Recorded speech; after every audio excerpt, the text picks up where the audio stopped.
Hello Electroheads and welcome back to the channel. A bit of housekeeping first before we tackle the Mercedes EQB. My name is Tom, aka TGE on the internet. Now some of you will be unlucky enough to recognise me. I've got my own channel, I'm a car collector, got various petrol cars, and I'm also getting into the electric space. So Electroheads basically said, TGE, come down, check out the EQB, let's film a video. So here we go.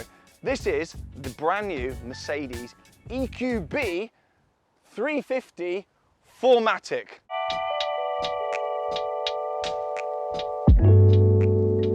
This is Mercedes' rival to the Tesla Model Y. It follows on from the EQA, which is the compact electric car, and the EQC, which some of you will also remember as well, which is kind of a compact SUV thing. So, what are we looking at? Let's do a little run round. The observant ones amongst you will realise that this is actually on a German plate, and that actually is of vague relevance here because this particular model isn't something that we're going to be likely to see exactly in the UK. It's got 5 seats in it, we've got edition badges on the side, and we've got bronze wheels as well. And we don't know at this stage whether or not all of that is going to be making a feature in the UK. And it's of course left-hand drive as well, before any of you start shouting in the comments. You what? You f***ing idiot!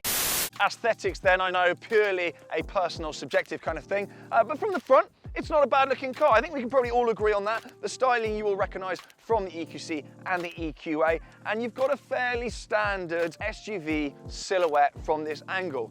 It's a good news story, I think, from this side. Coming round the car then, as I touched on before, we've got some badging here. It says edition. Now, I don't know whether or not this follows the kind of edition 1 type thing that Mercedes do with their AMG products, what this really means. No one at Mercedes could really explain. Potentially it's on the internet by now what it means. We've had a search, we've got no idea, but this is the edition.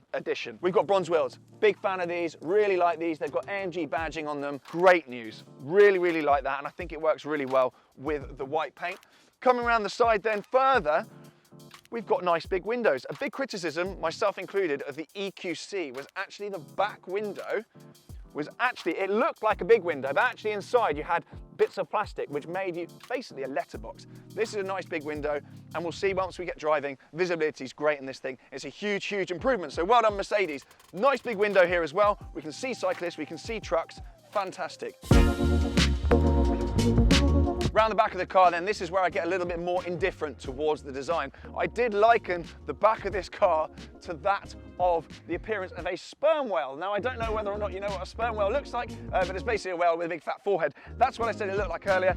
I don't know whether you agree with me, but I'm not the biggest fan of the back of the car. I actually prefer the back of the EQC, despite the fact there's no space. Now, on the space topic, in the back of here, we've got a huge boot with the 5-seat configuration. Now, we've been told by Mercedes that this in the UK, at least to begin with, if not permanently, will only come with 7 seats. So, as you can imagine, this with 7 seats in it, no we don't, we definitely don't have 2 seats in there. This with 7 seats in it, you're not gonna be left with much of a boot. It's huge with a 5-seat configuration, but with a 7-seat configuration, not really sure what you're gonna be able to put in the back of there, other than maybe that and whatever this is that comes with the car. Awesome. And the Tesla Model Y, as some of you will know already, you can actually option with 7 seats or 5 seats. And we'll do more Tesla comparisons as we go along, because that is what this car is solely aimed at. Badging then.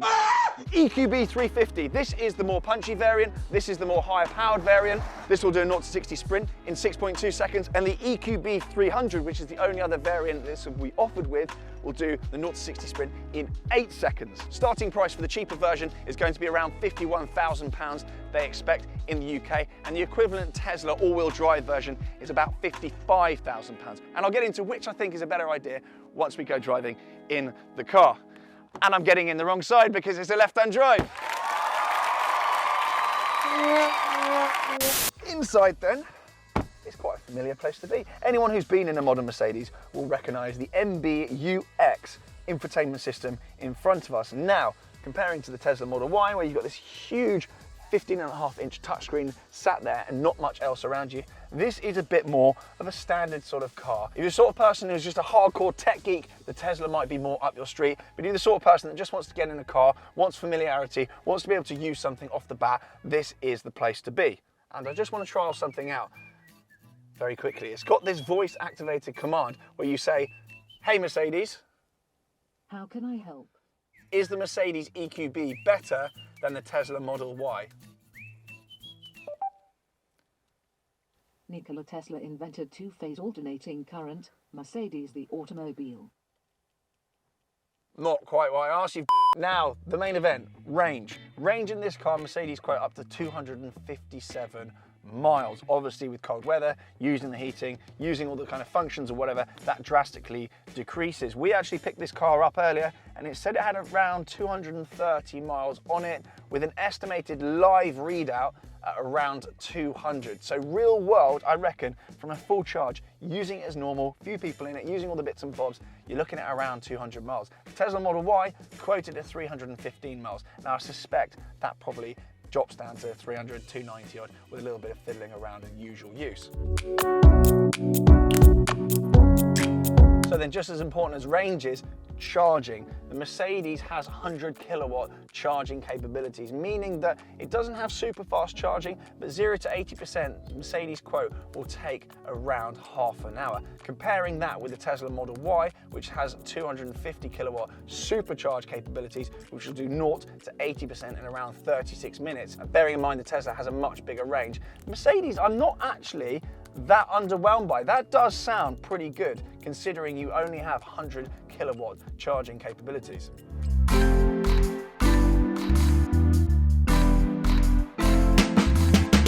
Personally speaking then, I actually love the interior in this, and I think this knocks spots off the Tesla Model Y for me. I am a Mercedes fan. I've had a few G-Wagons in my time. I'm kind of a big deal.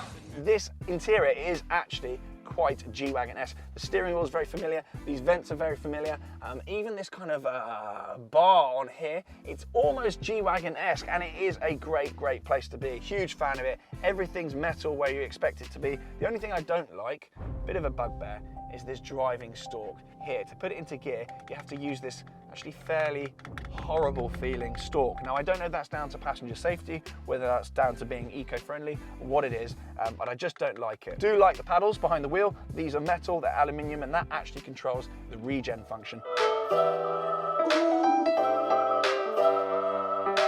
It's a very spacious, roomy place to be, and that is enhanced by this wonderful panoramic roof, which you can actually retract the blinds on, like so. Seating wise then, is a very positive story in here. I like the design on these seats. I like the electric blue stitching in here, and I like this kind of almost this star pattern into the Napa leather. It's this EQ kind of vibe, and it's almost reminiscent of the patterns on the F1 cars and the upcoming Project One. It's a really nice tie-in with that, and obviously they're Formula E cars as well. So I like it. It's a nice quirky vibe, but without being too quirky like a lot of EVs. I feel a lot of EVs try a bit too hard to be kind of out there and a bit punchy, but this has just towed the line really well. It's a very comfortable place to be as well.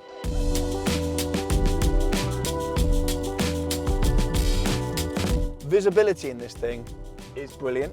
Unlike the EQC, which was a huge gripe of mine, you really couldn't see what was going on over in those all-important corner spots. The visibility in this thing is greatly improved. So, the elephant in the room then. Top speed on this car, and I'm not suggesting you're gonna need this, but top speed on this car, have a guess. 99 miles an hour. Again, you're not gonna need it, but I think sometimes it's nice to know, into a sharp left-hander here. Hold on, cameraman, sorry about that. Sorry about that. It's nice to know that your car will do more than a ton, or at least into triple figures if you, for some whatever reason, need to. It's nice to know that at motorway speeds, you're not at 70% of its maximum capacity. As I said, that includes the top version, which this is, the 350, which punts out 288 brake horsepower, as opposed to the EQB 300 4MATIC, which puts out 225 brake horsepower. As I said before as well, 0 to 60 in this variant is 6.2 seconds versus the Tesla Model Y all-wheel drive variant, which puts the 0 to 60 sprint at 4.8 seconds. The Tesla will do well over 100 miles an hour as well. So pace-wise, the Tesla has got this thing licked. This thing actually has the Tesla licked on ride comfort. The Tesla is quite crashy. It doesn't really know what to do when you get to corners. It's a bit hellish once you start getting on it. When you get into the bends, the Tesla has no idea what's going on. But this thing, again, whilst it's no racing car, it's a lot more composed. The ride comfort is a lot more comfortable and you just feel a bit more at ease, at pace. I much prefer the ride comfort in here. It's a really nice, floaty place to be. It is a big heavy car. It's about 2.5 tons, all things considered, but that actually helps guide it through the corners. With the low down weight, the bulk of this car actually helps it pull along.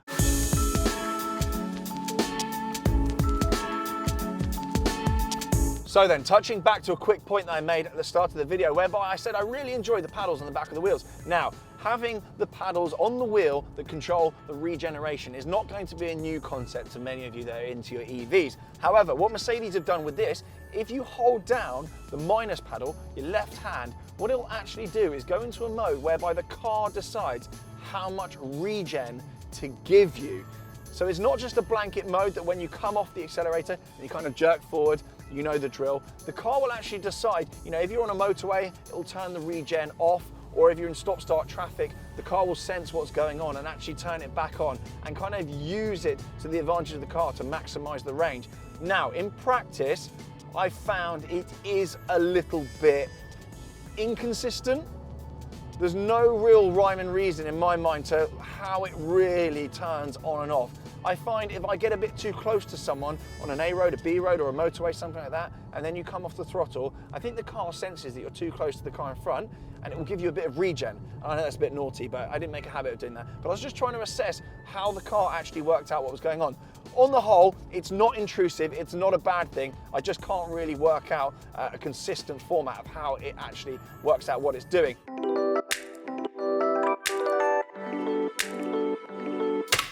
Another thing that I want to mention is the fact that this car, yes, you can only get it with 7 seats, but those seats in the back, they fold down. Now, the 5-seater configuration benefits from 30 litres more of load capacity because of the non-folded seats. You have a little bit of a sacrifice with the folded seats in the back, but it's not too much. And I think actually it is a fair trade to be able to put 2 extra humans in the back of the car, albeit small ones.